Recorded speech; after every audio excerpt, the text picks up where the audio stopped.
Opa, amigos do esporte, um grande abraço, uma ótima quinta-feira para todos vocês. E o Campeonato Brasileiro tem um novo líder, né? O Internacional ontem aplicou uma sonora goleada no São Paulo em pleno Morumbi pelo placar de 5-1. Olha, um resultado assustador. Tricolor tinha uma grande gordurinha no Campeonato Brasileiro e agora acaba de ser ultrapassado pelo Colorado, que venceu a 7ª partida consecutiva sob o comando do técnico Abel Braga. 59 pontos o Inter, 57 o São Paulo. Destaque para o Yuri Alberto, atacante que marcou 3 gols. Ele que jogava pelo Santos Futebol Clube, se destacou nas categorias de base da seleção brasileira. E Yuri, quem escalou esse centroavante do Cartola, se deu bem, né? 31 pontos fez o Yuri Alberto. O Vitor Cuesta e o Caio marcaram os outros gols do Inter. O gol do São Paulo foi do Luciano, que teve um bom retorno, né? Após ficar algumas partidas afastado, vetado pelo departamento médico com uma inflamação na perna esquerda. Então, assustador o resultado, volto a dizer, ninguém esperava que o São Paulo fosse ser goleado em casa pelo Inter por 5-1. Providências devem ser tomadas. Acredito que possa sobrar para o Fernando Diniz, porque o São Paulo perdeu completamente a forma de jogar, aquela competitividade. Hoje o São Paulo é um time comum, facilmente marcado, e ontem, se o Inter apertasse um pouquinho mais, poderia até aplicar a maior goleada da história do confronto. Então, São Paulo 1, Internacional 5. Tivemos um pouco mais cedo um empate, Grêmio e Atlético Mineiro 1-1. O Atlético vencia por 1-0, o gol do Yoran, ex-Palmeiras, cobrando pênalti, grande fase do Yoran. E o Grêmio empatou no fim com o Everton, ex-jogador do São Paulo. Então, o Atlético Mineiro foi para 54 pontos em terceiro lugar. O Flamengo tem 52 e joga hoje contra o Palmeiras.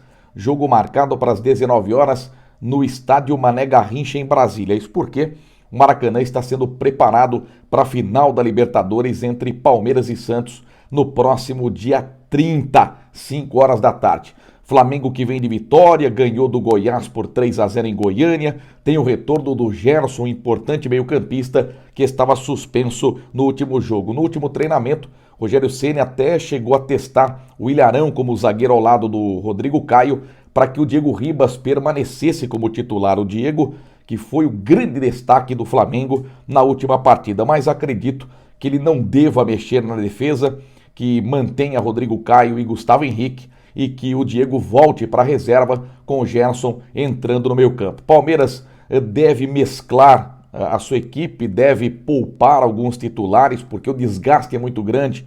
Palmeiras está em 3 competições, só que o Gabriel Veron, que estava machucado, foi relacionado e viajou para Brasília, né? Ele que tem uma multa rescisória de quase 400 milhões de reais. Barcelona, Manchester City, Manchester United, todos esses clubes de olho no Gabriel Veron. A boa notícia para o Palmeiras é o retorno do Marcos Rocha, que não enfrentou o Corinthians por estar suspenso.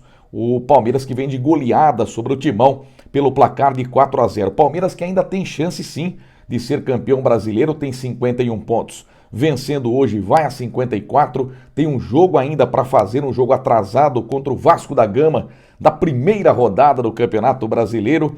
Então, e o confronto direto ainda contra o São Paulo. Então, o Palmeiras tem chance sim de ser campeão. Hoje aquele detalhe, né? Aquele que ganhar entre Flamengo e Palmeiras vai aumentar sua chance de título. Aquele que perder vai ficar muito distante do caneco da competição. Então hoje, 19 horas, tem Flamengo e Palmeiras. No mesmo horário, o Santos joga no Castelão contra o Fortaleza. E o técnico Cuca preocupado com a final da Libertadores, até porque também perdeu o Alisson com a Covid-19, perdeu o Jobson com uma lesão gravíssima no joelho. O técnico Cuca vai colocar um time reserva em campo, porque o Santos tem 45 pontos, está distante dos primeiros colocados, é o 8º colocado, vem de vitória contra o Botafogo por 2-1. Então, 2 titulares apenas viajaram com o elenco e devem atuar hoje. O Felipe Jonathan na lateral esquerda e o Lucas Braga, ex-Inter de Limeira, no comando de ataque. Vamos ver se o time reserva do Santos vence de novo, porque o técnico Cuca usou deste mesmo artifício contra o São Paulo no Morumbi e deu certo, vitória por 1-0, gol do Jobson. Ainda hoje teremos 21 horas na Arena Neoquímica em São Paulo, Corinthians recebendo o Sport. Técnico Wagner Mancini tenta a reabilitação após a goleada sofrida por Palmeiras. 2 desfalques, Gil, zagueiro com terceiro cartão amarelo, e Gabriel, que foi expulso contra o Palmeiras. Além deles, tem o Otero, que está com a Covid-19 e segue em isolamento. Matheus Vital segue no meio campo. Para o lugar do Gabriel pode atuar o Camacho. Pode ser também que ele coloque o Ramiro, porque ele deixou o Ramiro no banco contra o Palmeiras. Ramiro é bom jogador. E na defesa, o uruguaio Bruno Mendes vai formar dupla ao lado do Gemerson. Tá bom? Então hoje tem o jogaço entre Corinthians e Sport. O Sport vem de 2 derrotas consecutivas. Tem a volta do Thiago Neves. É o time comandado pelo Jair Ventura, que está perigando ali perto da zona do rebaixamento. Falando em zona da degola, ai Vascão, que atropelo ontem em Bragança Paulista. E eu que não coloquei o Claudinho no cartola, ele fez 23 pontos, 2 gols e 1 assistência, 4 para o Bragantino, 1 para o Vasco da Gama, um show do bom Claudinho, aquele que o Tatinha Casagrande fala que é ruim de bola. É ruim, hein, seu Tatinha? Para completar, um abraço para todos do Brutus Futsal, porque hoje, 8 da noite, tem a apresentação oficial do uniforme, do novo técnico e do elenco, visando aí a participação no próximo Campeonato Paulista. Estaremos lá fazendo a cobertura na Arena Vitória e dando aquele abraço no casal Aguinaldo Freitas, o Nego, e Delma Gomes. Tá bom? Amanhã a gente volta com mais um Boletim Esportivo. Edmar Ferreira, de cabeça quente com o Vascão, é pimba!